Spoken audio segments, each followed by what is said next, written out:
From KUNC and the NPR network, this is In The NoCo. I'm Erin O'Toole. Science is about to make it rain a little bit more over Weld County and provide farmers with some extra moisture for their crops. That's the goal behind a plan announced last week to allow a new type of cloud seeding in Colorado on a limited basis. Cloud seeding refers to techniques developed by scientists to make rainfall happen, sometimes using chemicals, and in this case, using electricity. More on that in a moment. This marks the first time this technology is being used in Colorado. And if it's a success for farmers in Weld County, we could see more of it used to irrigate farmland across the state soon. Alex Hager is KUNC's water reporter. He's been following this story, and he joins me now to explain the science behind this experiment. Alex, welcome back to In The NoCo. Thanks for having me back, Erin. Now, I want to set the stage a bit. How serious is the moisture shortage for farmers on Colorado's eastern plains where this experiment will be happening? When we look at the status of drought, it is very rare that there are times when we see no drought in Colorado. Climate change is making our world hotter and drier in a lot of places, and Colorado is definitely one of them. We have seen widespread drought to varying degrees across Colorado, and we've also seen a lot of unpredictability there. So I think the proposition of having an ability to add a little bit more water helps buffer the fact that, some years there just is not as much water coming down naturally. Well, the technology that's being tried out is called warm weather cloud seeding. How does it work, and why is it exciting to farmers? Cloud seeding basically makes clouds drop their rain. In this case, about 15% more rain annually. And what it does is it kind of adds a particle into the cloud and causes water vapor in that cloud to gather around that particle until it gets so heavy that it falls down. In this case, that is a particle that is formed without using any chemicals. Basically, they add an electrical charge into the air around ground level, and that can take kind of existing little bits of things in the air and cause them to be more likely to gather water vapor around them. So once they get up into the clouds, those droplets form and they fall. And this is very different from cold weather cloud seeding, which is often used in the mountains, as you mentioned. What is the difference here? That's right. The really interesting thing here is that Colorado has been doing cold weather cloud seeding for quite a while, and that is to add snow to the state's mountains, which eventually melts off and turns into water in Colorado's rivers. That process uses a chemical called silver iodide. That is the particle that goes into clouds. It is often sent up from the ground to go into clouds, but it is sometimes dropped in there by drones or an airplane. And this is not the case with warm weather cloud seeding. There are no chemicals involved, and it is done from the ground. And instead of making snow, it can only be used to make rain. As soon as temperatures go below freezing, this kind of equipment has to be turned off. Ah, okay. Now, Alex, if cloud seeding makes it rain more in one place, I assume it rains less somewhere else. Talk about the ethics of using cloud seeding to help a specific area like this. This is a pretty common question we're hearing as there is more and more cloud seeding rolled out in areas with really dry conditions. From the experts I've talked to, they've said, you're only making it rain a little bit more. And the amount of water that is stored in a cloud, relatively little of that water actually falls as rain.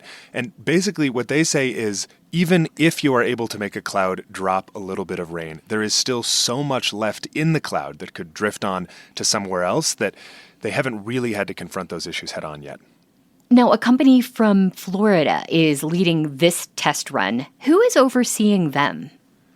So it is a private company that is installing this equipment, but they are being heavily regulated by the state of Colorado. So far, when we have seen cold weather cloud seeding to create more snow, it is funded and run by the state. In this case, the cloud seeding operations are being paid for and run by a private company, but they are not able to do so without getting a lot of permits first from the Colorado Water Conservation Board. And that agency is the highest agency in the land for water, and they are going to make sure that this private company does so safely and make sure that they get some public input before they do it. And the state is keeping tabs on them, so they're not doing this in kind of a rogue way. Now, Alex, you mentioned that this project could increase rainfall by somewhere in the neighborhood of 15% in the test area. Can you give us a sense of how helpful that would be to farmers? I mean, how much of a dent can that make? A lot of farming is done with water from sprinklers. It's, irrigation water that comes out of a river.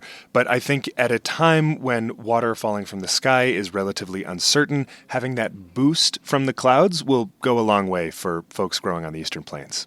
What does success look like for this experiment? And are water managers thinking of rolling this out more broadly if this goes well? So both the private company that is implementing this and the state of Colorado want to see it rolled out more broadly. That company, Rain Enhancement Technologies, they are hoping that this demo adds some more water to the crops in Weld County. Those farmers say that was awesome, and other farmers around the state take notice. And then they will pay Rain Enhancement Technologies to set up more equipment elsewhere.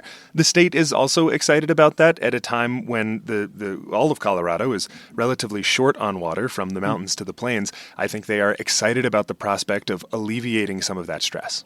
Well, Alex, I have to ask about conspiracy theories around cloud seeding.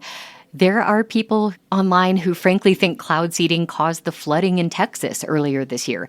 That theory has been debunked. But are you hearing skeptics raising concerns about safety? From what I can tell so far, there is a little bit less skepticism of this warm weather cloud seeding. So cold weather cloud seeding does use a chemical called silver iodide. And from what we know, and we know a lot because this technology has been in use for decades, going back in some cases into the 50s, from what we can tell from years of scientific record is that the amount of silver iodide from cold weather cloud seeding that ends up in the water is not enough to make it toxic anywhere near the EPA's standards for drinking water or a level that would be unsafe for animals. The thing with warm weather cloud seeding is that it doesn't even use silver iodide to the extent that, this company said we're excited about doing this technology because it doesn't have to face some of that same skepticism because it is not using chemicals.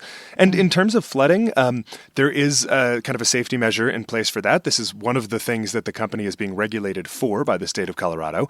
And that is anytime there is a storm on the forecast, the possibility that more rain could come down and add a lot of water to this area, the equipment is automatically turned off. So it does not make heavy rainfall any worse. Alex Hager is KUNC's water reporter. Alex, thanks so much for talking with me. Thanks for having me, Erin.